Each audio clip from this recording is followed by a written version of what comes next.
Hi, welcome to the part 6 of this introduction to calcium nutrition of apples. In this presentation, I'll be talking about soil and how that can affect the availability of calcium for plant uptake. This figure shows the map of the United States, overlaid by the dominant soil orders.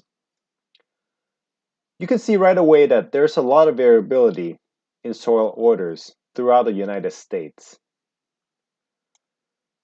And here, if you look at the soil in Washington State, where a lot of apples are being grown, the soil there is a lot different than that of the Michigan and New York. When we drill down to the field level, as you can see here, you can see that each of these numbers represent each of the soil type, as can be seen in the table here. You can see that within a small area here, you can have up to 10 different soil types. And as I mentioned earlier, soil type can affect how plants take up calcium. You can check your soil type here in this website, Web Soil Survey by the USDA, to see for yourself what type of soil you have in your orchards. Different soil will usually have different texture as well, and soil texture can be described as having different particle size composition. Within the soil, there's usually sand, silt, and clay. And as you can see here, sand being the largest particle, silt somewhere in between, and clay and humus are the smallest particles. Sometimes when you have soil with high organic matter, it can be described as being a different soil type as well. Most of the apples in Washington State are being grown in a sandy type soil. Here's an example of what a sandy loam soil looks like. And in order to determine that, you can use what's called the soil texture triangle. For example, a soil with 60% sand, 15% clay, and 25% silt would put you right in the sandy loam section. Apples in Washington are also grown in loamy sand and sandy soil. But for this presentation, I'll be talking mostly about the sandy loam soil. It is very important to know what soil type you have when growing apples for many reasons. Some of the reasons are drainage, water holding capacity, and nutrient holding capacity. Here's an electron microscope image of clay particles. Clay particles are so small that you can't see with the naked eye. But in this image, you can see what they look like. Basically, they look like a whole bunch of little plates stuck together. And clays are referred to as being chemically active, and because nutrients can actually hang on to them. When we look at sand are inert, and generally, sand does not hold very much nutrient. If you're curious to find out your soil texture, or the percent sand, clay, and silt, you can run the test yourself using these graduate cylinders. You can see here in this cylinder, the soil mixed with the water, you can see that a lot of sand settled right there. So this is a fairly sandy soil.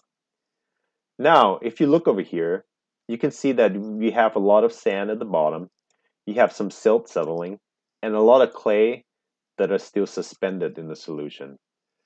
And from this, you can determine the soil texture using this soil texture triangle. Here's a prime example to show you what the sandy loam soil looks like. You can see that you have a lot of sand, you have some silt, and very little bit layer of clay settling right there. Compared to this one right here, where you see you have a lot of clay suspended in the solution. And here's an up-close picture, again, of the electron microscope image of what clay particles look like. And within these clay particles is where the nutrients get attached to. the cation nutrients, that is. Cations has positive charge and is attracted to the negative surface of the clay particles. Here's an illustration that I made that shows you the clay plate with a negative charge on it. Now, if you look between the layers of the clay, you can see all these nutrients that are sandwiched between the layers. These nutrients here becomes available to the plants very slowly over time. They're considered generally a reserved nutrients within the clay particles. Now, if you look at the nutrients that are attached on the outside edge of the clay, these nutrients has the ability to get kicked loose from that charge and goes into the soil solution. This exchange of nutrients between the clay particle and the soil solution is called the cation exchange capacity. It is this cation exchange that allows the plant to take up by the roots the nutrients that are in the soil solution. Different soil will have different cation exchange capacity, or the ability for the soil to hold nutrient. Obviously, soil with higher clay content will have higher cation exchange capacity and nutrient holding capacity.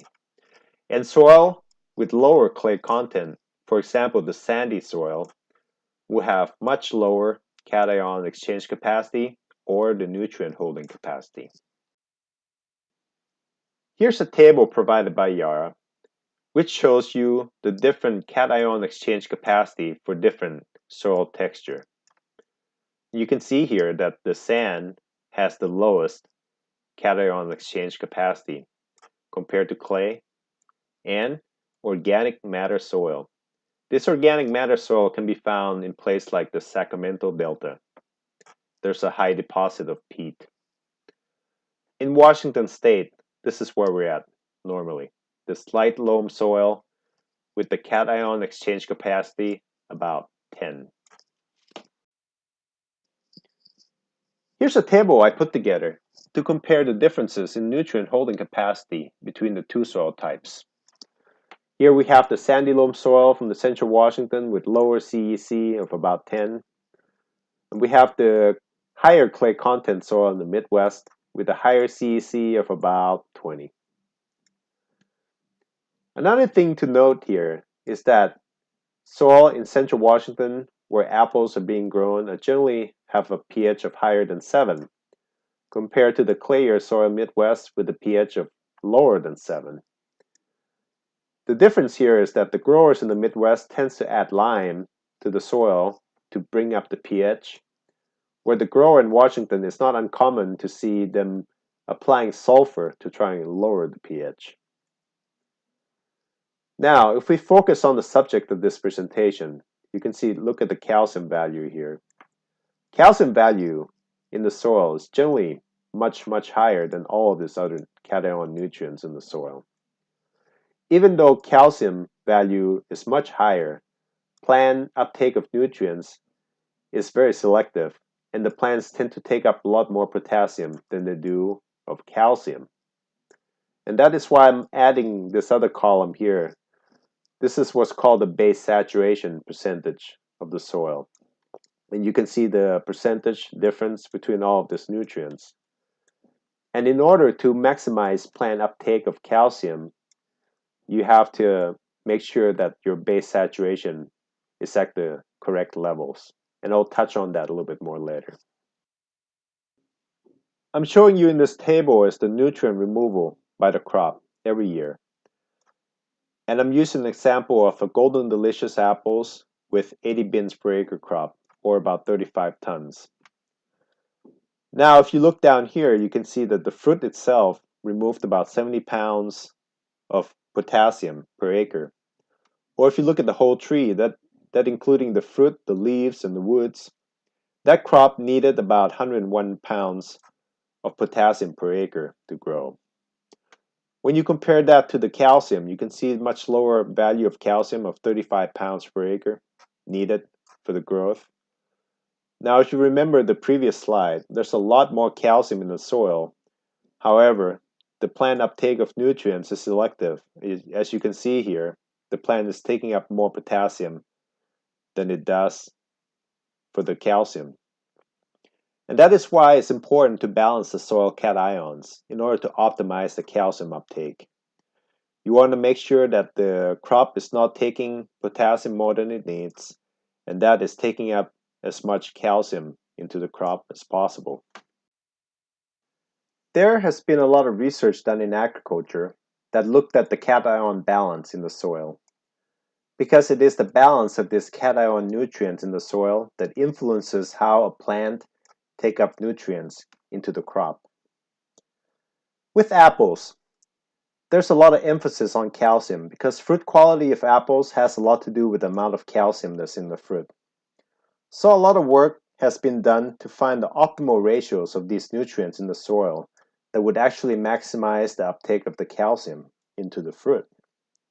And so an agronomist that works on apples here in Washington State might be looking at balancing the soil cations a little bit differently than, say, an agronomist who works on corn or soybean. And as you may recall, there's a lot more calcium in the soil than potassium, but the plant will take up a lot more potassium than calcium.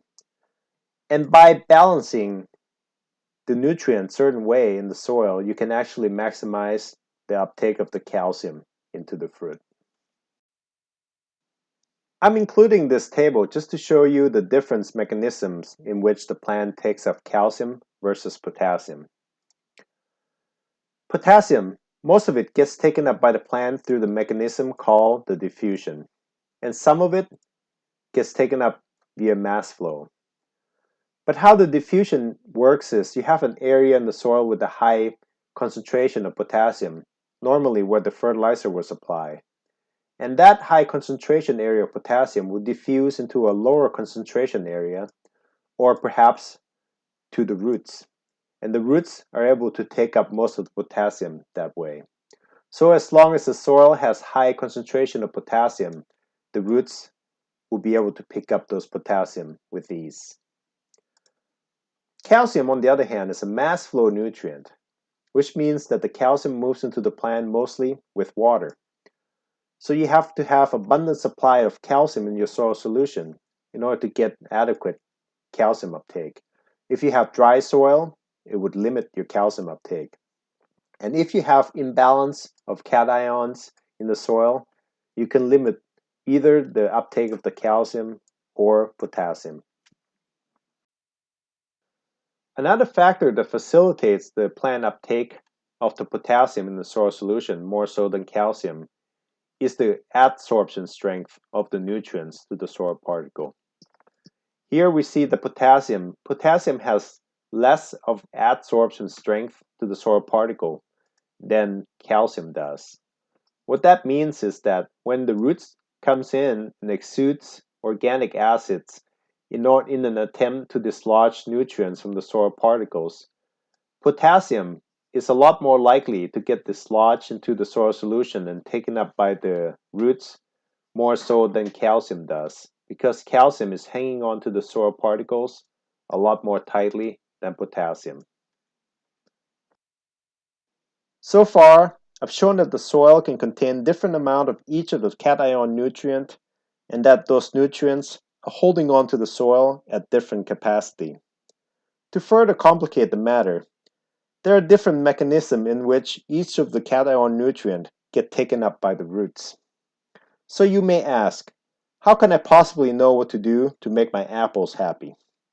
Well, luckily, scientists have been hard at work and has come up with some numbers to help growers raise better crop. However, these numbers right here was not developed specifically for apples, but for general purpose reasons.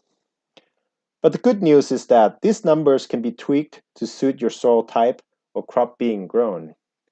For example, it is generally recommended that on higher CEC soil, you want to be at the upper end of the range. For example, 80% calcium, 15% magnesium, 3% potassium. And for the low CEC soil, it's generally recommended that the calcium be at the lower end of that, with the magnesium actually being passed beyond the upper end of the 15 at 20% right there, and that the potassium be at 15%. And this is the number to live by right here for apples being grown in the sandy loam soil in Washington state. Here's a table that I made up to show you what an agronomist would have to go through to create a nutrient recommendation for your crop. Now, I made up these numbers just to make the point, so don't take it literally. And I'll be showing you the wrong way of recommending fertilizer and a better way of recommending fertilizer. Now, let's pretend that I'm an agronomist. So I may be looking at the crop nutrient requirements or what the crop would need to grow for the season. Now, I may be looking at the soil available nutrient, and if I subtract these two numbers, I end up with this number, which I may be inclined to think that's exactly what my crop needs.